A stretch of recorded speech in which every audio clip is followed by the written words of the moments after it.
Hello, I'm Kurt Schelsig, and this is an inquiry into the impact of melatonin on C. elegans. This research was done by Lucas Herculano, Kurt Schelsig, Savannah Root, and Sunny Haugen. We are here to address a problem, this problem being that at least 1.3% of the adult population of the U.S. uses melatonin. Melatonin is not regulated by the FDA as a result of it being a dietary supplement, and there is little to no substantial research into melatonin's safety. This being a problem, of course, because such a large portion of the population uses it, and there's such a lack of regulation that it should be important that we know the effects when we really don't. So what we want to know is, what is the impact of melatonin on humans? This should be for obvious reasons to ensure our health. Our second goal is to determine to what extent does melatonin impact our behavior.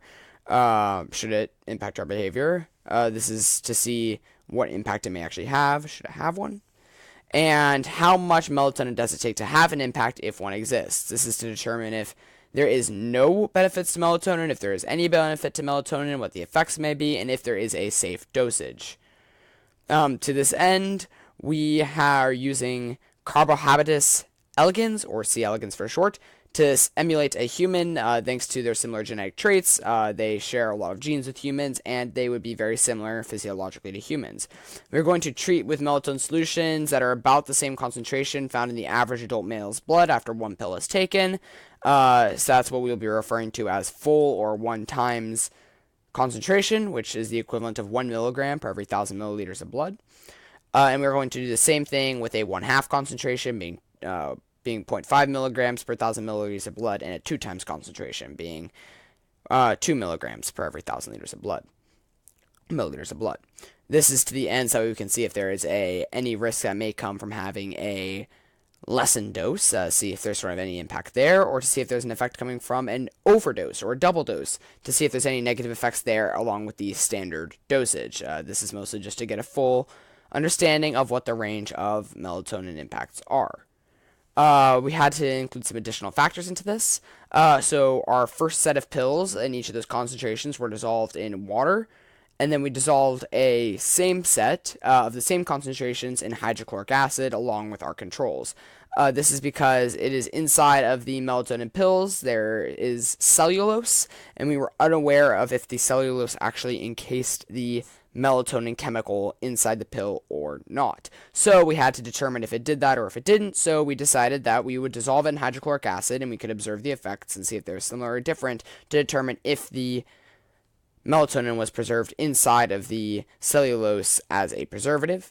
And to this end, with the ones that were in hydrochloric acid, along with the control, when we dosed them, instead of having it be 100% water for our control, we had it be 1/10 PBS solution, which is a buffer, to ensure that the C. elegans weren't impacted by the acidity of the hydrochloric acid.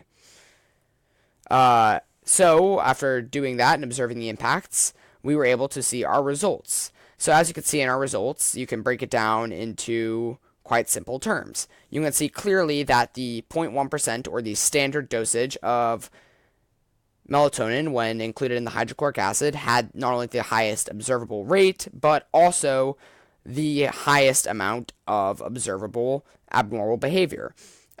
This is contrasted distinctly with the 0.1%, or the standard dosage when it was dissolved in water, where you actually get the lowest observable behaviors. Now, there's a good reason for this. It is because, based upon the results and based upon the abnormality rates, you can tell that it is likely that the melatonin was encased inside the cellulose. Because as you can see, on the 2 times water, you get a similar rate to the half dosage of the hydrochloric acid. This is because when you have more melatonin per dose, you could have more dissolved into solution, which means that you'd be able to get similar dosages. It's sort of like a breaking point. So from this, we can determine that it was likely stored inside the hydrochloric acid. In addition to that, you can see that on the control, you had very low abnormal behavior rates, only 2, which can be left up to standard error, and very high normal rates, which means that it is likely that our observations were an accurate representation of reality. This second result tells you what percentage of their behaviors were abnormal. This gives you a more accurate depiction of the impacts that had on their behavior. So you can actually see that the half dosage of the hydrochloric acid was actually the most impactful percentage-wise, which makes sense if you consider the aspect where If you have 2 times, then you might kill off too many of the C. elegans. If you have a standard dosage, then the standard dosage may have a lessened effect of the killing or the behavioral change of the 2 times, and the 0.5% could be that Goldilocks zone where it's able to have the most impact. This could also simply just be our observations were strange, which we can go over in future directions.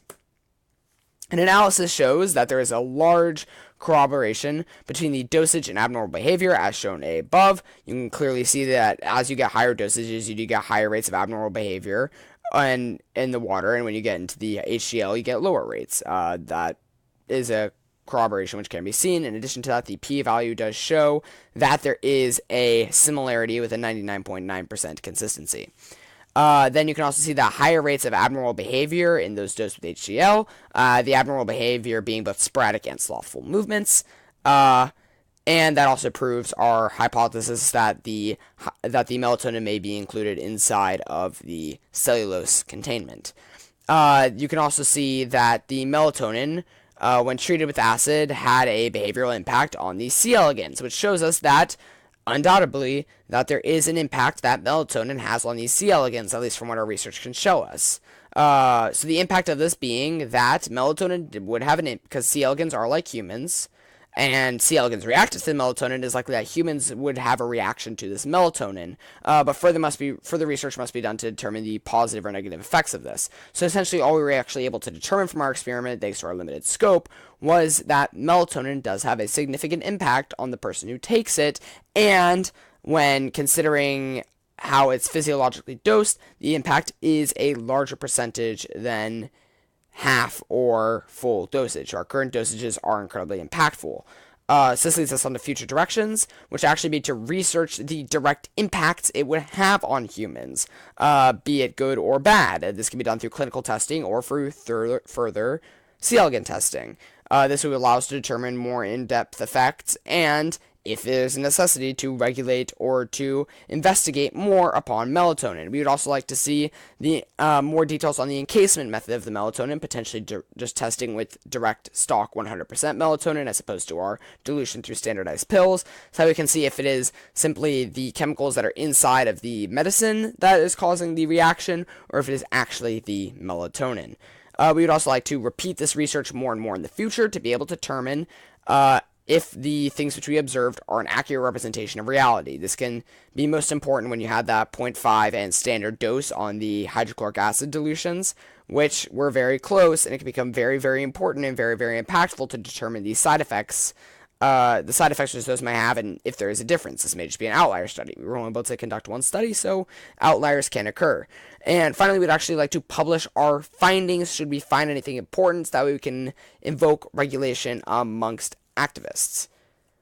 These are my citations, and I'd like to thank you for staying here and reserving, and I would like to remind you, make sure you know what you are taking before you take it. Melatonin hasn't had much research done on it, and as our research proves, there is an impact, and you should know exactly what that impact is. Thank you.